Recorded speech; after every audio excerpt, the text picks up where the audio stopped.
are both, it's a set of two that Debussy wrote, and I wanted to put these back to back with an Italian piece and draw your attention to the difference between the two sounds that I'm about to sing. The poetry of these next two pieces is very esoteric. They're both, the first one's a romance, it's a love poem, but if you read the English translation, there's a lot,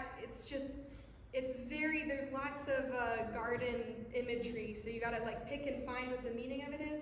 And the second poem is about some nice church bells, and the piano part reflects that in a lovely way. Those are both very intimate pieces. Debussy, again, the French sound is very balanced and clear and intimate. And then we're gonna do some Puccini, which is the exact opposite.